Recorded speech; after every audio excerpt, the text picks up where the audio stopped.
What's good? What's good? It's the one, the only, but what do I know? Boxing coming back at y'all with another one, man. So we got Eddy Reynoso finally responding to what has been kind of a crazy week for Canelo and David Benavidez. Eddy Reynoso has some things to say, so you already know how I do it. I do the research, so you guys can go ahead and sit back, relax, and let me do the work. All right, but you know, it's just been a crazy, before I do the research on it, man, it's just been a crazy week, man, with Eddy Reynoso and Canelo, with David Benavidez moving up to fight Alexander. And I actually got some kind of good details for that, because I know a few of the Canelo fanboys were saying he wasn't serious about the Canelo fight if he already had this fight lined up. Well, Alexander Usyk kind of debunks that, but you guys stay tuned, listen, and then we'll go ahead and talk about it. Alright, so shout out to boxing.com. Y'all excuse the background. I'm feeding my daughter. She's up. I'm feeding her while watching Juice. So if you hear some Tupac or anything in the background, yeah, just ignore it, alright? So shout out to boxing.com. It says trainer and manager of Canelo Alvarez, Eddy Reynoso, has hit backs at claims that the undisputed super middleweight champion is avoiding divisional rival David Benavidez. Canelo Benavidez has become one of the most wanted fights in the sports due to their respective standings at the 160-pound rankings and natural rivalry, with the pair firmly cementing their positions at the top two in the weight class. Benavidez has been vocal in his calls for a fight with Canelo, having held the WBC mandatory challenger status for the super middleweight title since 2021. Benavidez's frustration has forced the WBC's interim champion at 168 to explore other opportunities, with terms agreed to face Alexander, whatever his last name is, in June. I have made an offer. I have said yes, and now start working towards it, confirmed Gavarchkic, whatever Alexander's last name is. There's not much more that I could tell you. This only started happening yesterday. I've immediately said yes, and that is it so far. So you hear what he said.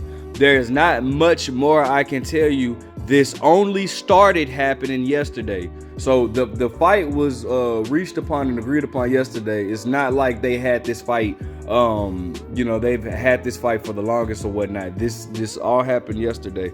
Samson Liquis, Benavidez's manager, posted that Canelo's team had turned down an offer and laid out specifics on Twitter, or X, formerly known as Twitter, that were subsequently deleted. Speaking on ESPN MX, Reynoso fired back at Benavidez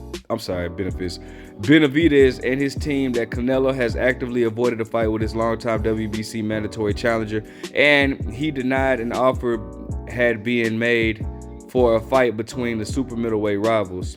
I find it in very bad taste that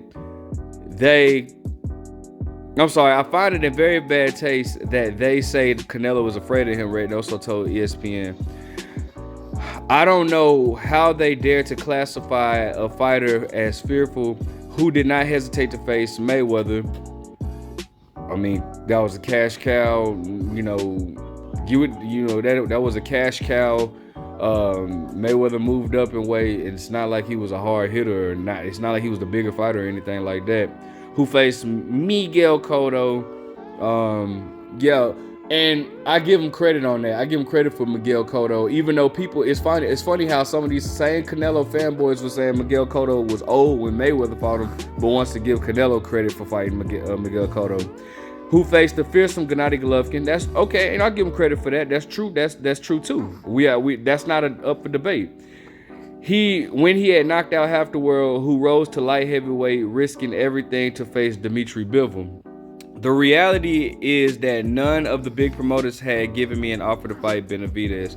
Speculations surround Canelo's return, with no confirmed opponent for Las Vegas date on May 4th.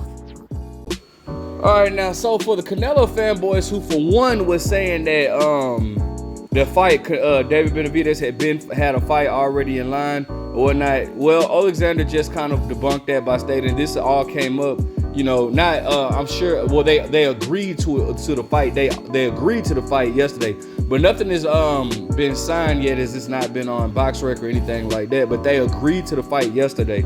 So now I want to talk about some of the things that Eddy Reynoso was saying. Eddy Reynoso was saying that they've never received an offer or anything like that, and Eddy Reynoso was saying because Canelo Alvarez fought the likes of like Mayweather, Miguel Cotto, Triple G, and all that.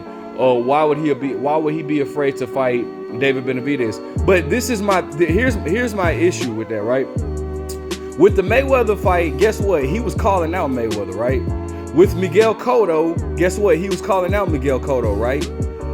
With Triple G, well, for a while we felt like he was avoiding Triple G, but eventually he did make the Triple G fight, and I'm giving him full credit for that, right? But just like you were calling for Mayweather, because you did call out Mayweather, just like you were calling for Miguel Cotto, because you did call out for Miguel Cotto, why are you not pushing for David Benavidez the same way? Because here's my thing. Here's my thing. Y'all want to sit and try to act like, bro, oh yeah, man, like they didn't offer. Bro, you're Canelo Alvarez. You're the face of boxing. You have the option to pick and choose your fighters. So why are you not pushing for the David Benavidez fight? Furthermore, why did Canelo himself just state he's not looking to fight David Benavidez in the year of 2024, which further proves the point of Canelo Alvarez or his team not making any type of sense, because why would they send you an offer if you have already stated you're not looking to fight David Benavidez in the year of 2024? This is what your team stated. So why would they send you an offer if you're not looking, if you already debunked that? You just stated you're not looking to fight David Benavidez. Now, granted, Samson Liquors did post an email of them emailing you about the 50 million. As far as the 55 million goes, well, now it's up to Samson Liquors. You got, as far as Team David Benavidez, y'all gotta call this bluff now. If you sent the offer, call the bluff. Or if you put the numbers up right, call this bluff. You know what I'm saying? But the way Canelo Alvarez moves, it's almost like, why would you already stated that you're not gonna fight David Benavidez. You're not looking to fight him this year. Now, if you are looking to fight David Benavidez, if you do want to fight David Benavidez, press the action and make the fight happen. You're Canelo Alvarez, bro. You get to decide who you want to fight. And it's crazy because, like, I remember David Benavidez having an interview stating that, bro, he wanted to try to get the Jamal Charlo fight next in order to corner Canelo Alvarez. That way he would put himself in a more position for Canelo to have to fight him.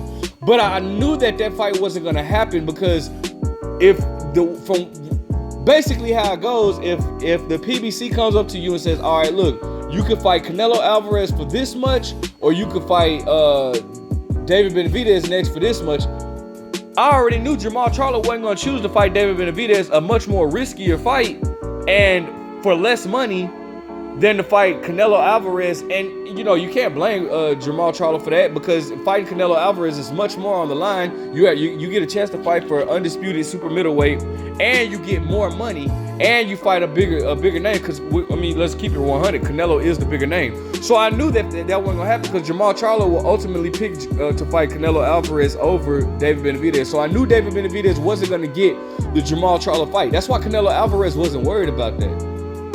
But now it seems as though Canelo Alvarez, from what the PBC stated, that they offered him Canelo Alvarez and Jaime Munguia for May, looking more towards leaning more towards Jaime Munguia.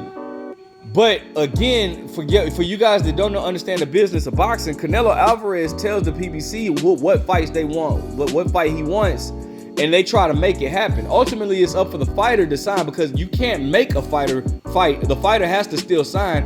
You can only give the fighter options. And Al Heyman, let's not forget, is an advisor. He advises fighters. So of course he's gonna advise Jamal Charlo, hey, I would advise you to take the Canelo fight rather than Benavidez, because this is more money in line or whatnot. But it's ultimately up for Jamal Charlo, which he's not. Ultimately, they're not fighting Benavidez. Al Haymon can advise Canelo to fight Benavidez, but it's up for Benavidez. It's up for Canelo to make that choice. Let me know what you guys think. Make sure you guys like, comment, subscribe. But what do I know?